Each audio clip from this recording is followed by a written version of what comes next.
Our inspiration to get into forestry really comes back to our friendship with Neil. We've known Neil Kentish since 1981. And Neil started planting trees in the 1980s, and we've been very good family friends over the years. And whenever we've been to Neil's property, he's spoken about trees and taken us out and shown us his trees as well. And so he gave us a lot of inspiration, so I'd like to recognise that. Neil also introduced us to SWAN, to the AFG, and the relationships and the friendships that we've developed within SWAN has also provided the means for us to realise our long-term objectives. Neil also introduced us to Bob Hingston, and Bob, when we set about looking for a property to purchase, Bob helped us with the due diligence for that property. And in fact, in this photograph, the second photograph along, that's Bob holding his famous auger, and we were taking a sample on the northern side of the property, and that's Bob inspecting material that had come up from about 2 meters and showing me the clay content. And I forget the exact calculations that you used, Bob, but it sounded very impressive at the time. The other person is Brad. From Neil we went to Bob, from Bob we went to Brad, and Brad helped us to understand the pine market in Western Australia and also the pine market internationally as well. And so Brad's been an important part of our journey. Brad then introduced us to Dale Cameron with P.F. Olsen, and because Michelle and I don't have a background in forestry, so Brad introduced us to Dale Cameron, and we had a number of conversations with Dale Cameron, and Dale provided us with a financial model and a forestry model. And the reason why we're here today is because there is in fact a positive return from the model that we do have for growing pine on this property. In November 2014, and Mel, we're very fortunate to have him as the manager of the property. So he developed a plantation establishment plan for us and a management plan. We reviewed that with Mel, asked many dumb questions which he very patiently provided answers to. And one thing led to another, and we started down the journey that we've now embarked upon. This isn't a lifestyle choice for us; it is an investment.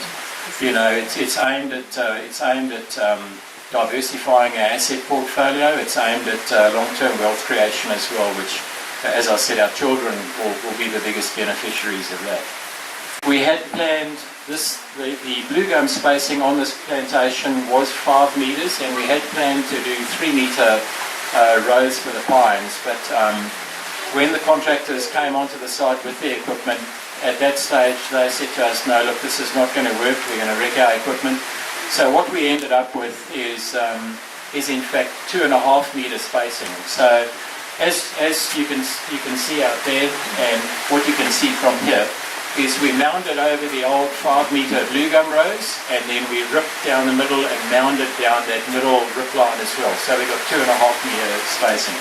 And the reason why we only started planting on July the 23rd is we kept waiting for the rain to come, and the rain didn't come, and it didn't come, and it didn't come, and it certainly arrived today. But we had a little bit of rain in the second half of July, so July 23rd we jumped in, started the planting process.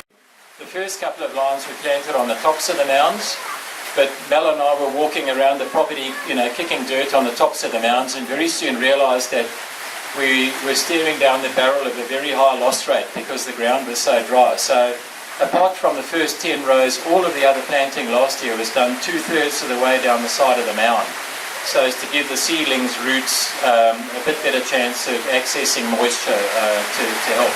And I think that decision really saved the day for us, Mel, planting down the side of the mounds. This whole front area here was sprayed by a helicopter, and this shot over here, in fact, is just down in front of this dam, and you can see how thick the ryegrass was. And in between you'll see some dark little green bolts, and those are the heads of seedlings sticking out.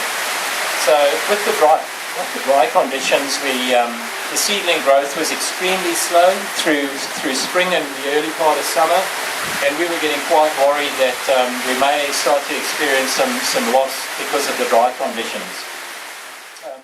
So what we did was we broke it in two, just in case we had a dry season, which we ended up having. But fortunately, the floods helped us get around that. And the other thing is we wanted to get learnings from stage 1 to take over to stage 2. And one of the learnings, obviously, was the mounds. So we adopted a different mounding practice this time round. We haven't, the rip line between the old 5-metre blue gum lines, that rip line we haven't mounded. So there's just a rip line there. We'll plant straight into that rip line. And we've done much shallower mounds over the old blue gum lines. So if you look at these mounds here, you'll see they're pretty high.